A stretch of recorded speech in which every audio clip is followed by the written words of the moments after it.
একই কারিক্রমে লেখাপড়া করে, একই কারিগরি বোর্ডের আওতায় হয়ে একই লেখাপড়া করে কেউ হচ্ছে দ্বিতীয় শ্রেণীর কর্মকর্তা, আবার কেউ হচ্ছে তৃতীয় শ্রেণীর কর্মচারী। 10ম গ্রেডের দাবিতে আমরা এই কর্মসূচি পালন করেছি। সারা বাংলাদেশে আমরা জেলা প্রশাসক মহোদয়ের মাধ্যমে আমরা মাননীয় প্রধান উপদেষ্টার নিকট এই স্মারকলিপি দিচ্ছি। সুনির্দিষ্ট সুস্পষ্ট পরিপত্র থাকা সত্ত্বেও কেন সার্ভেয়ার জাতি 10ম গ্রেড আমরা পেলাম না, এটাই এই দুঃখটা আমরা বলার মতো পরিবেশই আমরা পাইনি। আমরা দীর্ঘদিন যাবৎ বৈষম্যের শিকার। আমাদেরকে সরকার কারিগরি শিক্ষা বোর্ড থেকে 3 বছর মেয়াদি, 4 বছর মেয়াদি ডিপ্লোমা আমাদের সার্টিফিকেট দেয়। সেই অনুযায়ী আমাদেরকে 10ম গ্রেডে চাকরি দেওয়ার কথা, কিন্তু আমাদেরকে চাকরি দেয় সরকার 14তম গ্রেড, 15তম, 16তম গ্রেডে দেয়। আমরা বৈষম্যের শিকার। সারা বাংলাদেশে কারিগরি শিক্ষা বোর্ড থেকে একই সার্টিফিকেট নিয়ে পলিটেকনিক্যাল ডিপ্লোমাদারীরা, কৃষি ডিপ্লোমাদারীরা, তারপর প্যারামেডিক্যাল ডিপ্লোমাদারীরা, নার্স ডিপ্লোমাদারীরা 10ম গ্রেডে চাকরি করছেন, কিন্তু একমাত্র আমরা সার্ভে ডিপ্লোমাদারীরাই এটার থেকে বঞ্চিত হচ্ছি। আমরা বৈষম্যের শিকার। সবাই পেয়ে গেছে, আমরা পাই নাই। আপনারা সবাই অবগত আছেন যে 1994 সালে সকল ডিপ্লোমা ইঞ্জিনিয়ারদের জন্য মাননীয় রাষ্ট্রপতির প্রজ্ঞাপন 10ম গ্রেড এবং দ্বিতীয় শ্রেণীর পদমর্যাদা পাওয়ার অধিকার রয়েছে সকল ডিপ্লোমা ইঞ্জিনিয়ারদের জন্যই। পরবর্তীতে 2018 সালেও কারিগরি শিক্ষা আইনেও বলা হয়েছে যে যারা ডিপ্লোমা ইঞ্জিনিয়ার 4 বছর মেয়াদি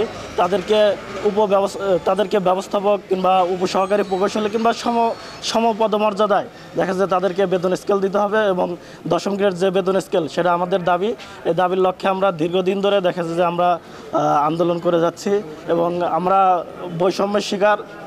একই কারিক্রমে লেখাপড়া করে, একই কারিগরি বোর্ডের আওতায় হয়ে একই লেখাপড়া করে কেউ হচ্ছে দ্বিতীয় শ্রেণীর কর্মকর্তা, আবার কেউ হচ্ছে তৃতীয় শ্রেণীর কর্মচারী।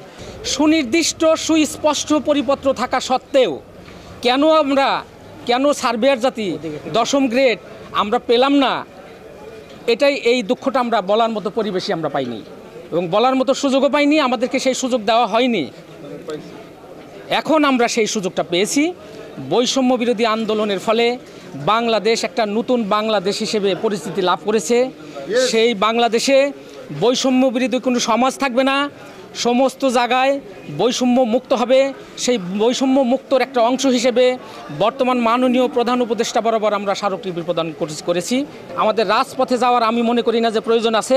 আমি মনে করি না যে আমাদের কর্মবিরতি দেওয়া বা অন্য কোনো আন্দোলনে যাওয়ার মতো প্রয়োজন আছে বলে আমি মনে করি না। অন্তত আমাদের মাননীয় প্রধান উপদেষ্টা যেহেতু ডক্টর ইউনূস সাহেব শান্তিতে নোবেল বিজয়ী, সারা দুনিয়াব্যাপী খ্যাতি একজন মানুষ, এবং শেষ পর্যন্ত যদি আমাদের বৈধ দাবি আমরা না পাই, আমাদের অধিকার আমরা যদি না পাই, আমাদেরকে সেই বৈষম্যের শিকারই হতে হয়, তাহলে আমরা হয়তোবা পরিবেশগত কারণে দেওয়ালে যখন পিঠ থেকে যায় তখন মানুষ কি করে, পিঠ থেকে গেলে যেটা হওয়ার সেটাই হবে, তখন আমরা হয়তোবা বাধ্য হব আমরা আন্দোলনে যেতে।